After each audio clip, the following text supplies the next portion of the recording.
ನಮಸ್ಕಾರ ಸ್ನೇಹಿತರೆ, ಇಂದಿನ ನಮ್ಮ ಈ ವಿಡಿಯೋದಲ್ಲಿ ನಿಮಗೆಲ್ಲರಿಗೂ ಆತ್ಮೀಯವಾದ ಸ್ವಾಗತ. ನಮ್ಮ ಈ ವಿಡಿಯೋ ಮೂಲಕ ನಿಮಗೆಲ್ಲರಿಗೂ ಉಪಯುಕ್ತವಾಗುವ ವಿಷಯದ ಬಗ್ಗೆ ಮಾಹಿತಿಯನ್ನು ನೀಡುತ್ತೇವೆ. ಗ್ರಾಮೀಣಾಭಿವೃದ್ಧಿ ಮತ್ತು ಪಂಚಾಯತ್ ರಾಜ್ ಸಂಸ್ಥೆ ಒಂದು ರಾಷ್ಟ್ರೀಯ ಗ್ರಾಮೀಣಾಭಿವೃದ್ಧಿ ಮತ್ತು ಪಂಚಾಯತ್ ರಾಜ್ ಸಂಸ್ಥೆಯಲ್ಲಿ ಖಾಲಿ ಇರುವ ಹುದ್ದೆಗಳಿಗೆ ನೇಮಕಾತಿ ಅಧಿಸೂಚನೆಯನ್ನು ಹೊರಡಿಸಲಾಗಿದೆ. ಈ ಹುದ್ದೆಯ ಅಧಿಸೂಚನೆಯನ್ನು ಅಧಿಕೃತ ವೆಬ್ಸೈಟ್ ಮೂಲಕ ಬಿಡುಗಡೆ ಮಾಡಲಾಗಿದೆ.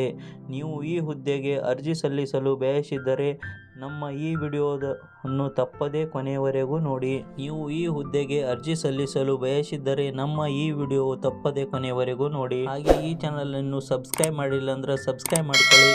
ಮತ್ತೆ ಪಕ್ಕದಲ್ಲಿರುವ ಬೆಲ್ ಐಕಾನ್ ಒತ್ತೋದು ಮರಿಬೇಡಿ. ಬೆಲ್ ಐಕಾನ್ ಒತ್ತೋದ್ರಿಂದ ಎಲ್ಲಕ್ಕಿಂತ ಮೊದಲಾಗಿ ನಮ್ಮ ವಿಡಿಯೋ ನಿಮಗೆ ತಲುಪುತ್ತದೆ. ಸೊ ಫ್ರೆಂಡ್ಸ್, ಈ ವಿಡಿಯೋವನ್ನು ಸ್ಟಾರ್ಟ್ ಮಾಡೋಣ. ರಾಷ್ಟ್ರೀಯ ಗ್ರಾಮೀಣಾಭಿವೃದ್ಧಿ ಮತ್ತು ಪಂಚಾಯತ್ ರಾಜ್ ಸಂಸ್ಥೆಯಲ್ಲಿ ಖಾಲಿ ಇರುವ ಖಾತೆಗಳು ಮತ್ತು ಹಣಕಾಸು ಅಧಿಕಾರಿ ಹುದ್ದೆಗಳಿಗೆ ಭರ್ತಿ ಮಾಡಲಾಗುತ್ತದೆ. ಎಲ್ಲ ರಾಜ್ಯಗಳ ಆಸಕ್ತ ಅಭ್ಯರ್ಥಿಗಳು ಈ ಹುದ್ದೆಗೆ ತಮ್ಮ ಅರ್ಜಿ ನಮೂನೆಯನ್ನು ಸಲ್ಲಿಸಬಹುದು. ನಿಮ್ಮ ಹತ್ತಿರದ ಈ ಸೇವಾ ಕೇಂದ್ರ ಮಿತ್ರಕ್ಕೆ ಭೇಟಿ ನೀಡುವ ಮೂಲಕ ನಿಮ್ಮ ಅರ್ಜಿ ನಮೂನೆಯನ್ನು ಭರ್ತಿ ಮಾಡಬಹುದು. ಇದಲ್ಲದೆ ಈ ಹುದ್ದೆಯ ಬಗ್ಗೆ ಸಂಪೂರ್ಣ ಮಾಹಿತಿಯನ್ನು ಈ ವಿಡಿಯೋ ಮೂಲಕ ತಿಳಿದುಕೊಳ್ಳಿ. ಅರ್ಜಿ ಸಲ್ಲಿಸುವ ಪ್ರಮುಖ ದಿನಾಂಕಗಳು ನೋಡೋದಾದರೆ, ಆನ್ಲೈನ್ ಮಾಧ್ಯಮದ ಮೂಲಕ ಈ ಹುದ್ದೆಗೆ ಅರ್ಜಿ ನಮೂನೆಯನ್ನು ಆಹ್ವಾನಿಸಲಾಗಿದೆ.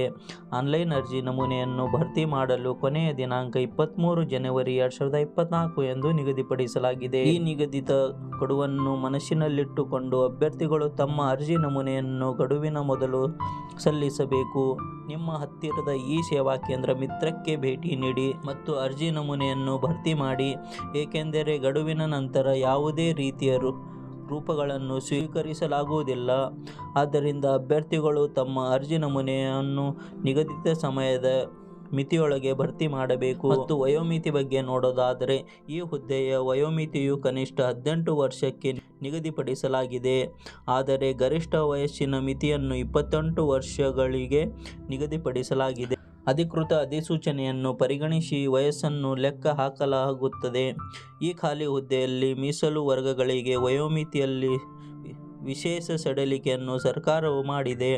ಆದ್ದರಿಂದ ಅಭ್ಯರ್ಥಿಗಳು ವಯಸ್ಸಿನ ಮಿತಿಯನ್ನು ಪ್ರಮಾಣೀಕರಿಸಲು ಯಾವುದೇ ಮಂಡಳಿಯನ್ನು ಸಂಪರ್ಕಿಸಬೇಕು. ಅದರೊಂದಿಗೆ ಮಾರ್ಕ್ಶೀಟ್ ಅಥವಾ ಜನ್ಮ ಪ್ರಮಾಣ ಪತ್ರವನ್ನು ಲಗತ್ತಿಸಲು ಮರೆಯದಿರಿ. ಶೈಕ್ಷಣಿಕ ವಿದ್ಯಾರ್ಹತೆ ಬಗ್ಗೆ ನೋಡೋದಾದರೆ, ಈ ಖಾಲಿ ಹುದ್ದೆಗೆ ಕನಿಷ್ಠ ಶೈಕ್ಷಣಿಕ ವಿದ್ಯಾರ್ಹತೆಯನ್ನು 10ನೇ ತರಗತಿ ಉತ್ತೀರ್ಣ ಎಂದು ನಿಗದಿಪಡಿಸಲಾಗಿದೆ. ಇದರ ಹೊರತಾಗಿ ಬೇರೆ ಬೇರೆ ಹುದ್ದೆಗಳಿಗೆ ಶೈಕ್ಷಣಿಕ ಅರ್ಹತೆಗಳು ವಿಭಿನ್ನವಾಗಿರುತ್ತವೆ. ಅಧಿಕೃತ ಅಧಿಸೂಚನೆಯನ್ನು ಲಭ್ಯವಾಗುವಂತೆ ಪ್ರತ್ಯೇಕವಾಗಿ ಸೂಚಿಸಲಾಗಿದೆ. ಅರ್ಜಿ ನಮೂನೆ ಶುಲ್ಕ ಬಗ್ಗೆ ನೋಡೋದಾದರೆ, ಈ ಹುದ್ದೆಯ ಅರ್ಜಿ ನಮೂನೆ ಶುಲ್ಕವನ್ನು ವಿವಿಧ ವರ್ಗಗಳಿಗೆ ಈ ಕೆಳಗಿನಂತೆ ವಿಭಿನ್ನವಾಗಿ ನಿರ್ಧರಿಸಲಾಗಿದೆ.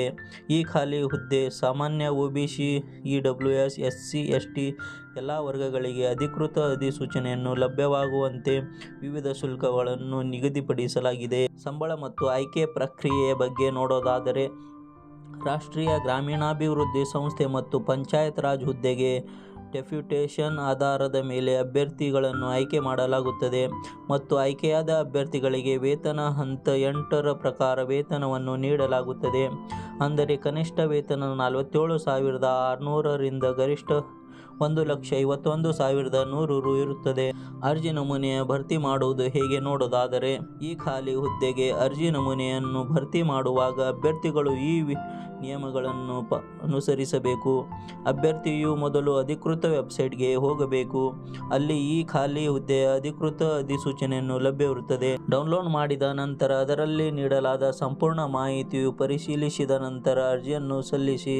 ಅಲ್ಲಿ ಕೋರಿರುವ ಸಂಪೂರ್ಣ ಮಾಹಿತಿಯು ಅಂಕಪಟ್ಟಿ, ಮೂಲ ನಿವಾಸ, ಜಾತಿ ದೃಢೀಕರಣದಂತಹ ದಾಖಲೆಗಳಿಗೆ ಸಂಬಂಧಿಸಿದೆ. ಆಧಾರ್ ಕಾರ್ಡ್, ಫೋಟೋ, ಸಹಿ ಸೇರಿದಂತೆ ಎಲ್ಲ ದಾಖಲೆಗಳನ್ನು ಅಪ್ಲೋಡ್ ಮಾಡಿದ ನಂತರ ಸಬ್ಮಿಟ್ ಲಿಂಕ್ ಕ್ಲಿಕ್ ಮಾಡಿ. ಅರ್ಜಿ ನಮೂನೆಯನ್ನು ಯಶಸ್ವಿಯಾಗಿ ಭರ್ತಿ ಮಾಡಿದ ನಂತರ ಅಭ್ಯರ್ಥಿಯು ಅದರ ಫೋಟೋ ಕಾಪಿಯನ್ನು ತನ್ನ ಬಳಿ ಇಟ್ಟುಕೊಳ್ಳಿ. ಸೊ ಫ್ರೆಂಡ್ಸ್, ಈ ವಿಡಿಯೋ ಇಷ್ಟ ಆದರೆ ನಿಮ್ಮ ಫ್ರೆಂಡ್ಸ್ಗಳಿಗೂ ಶೇರ್ ಮಾಡಿ, ಹಾಗೆ ಲೈಕ್ ಮಾಡಿ. ಸಿಗೋಣ ಮುಂದಿನ ವಿಡಿಯೋದಲ್ಲಿ. Thank you.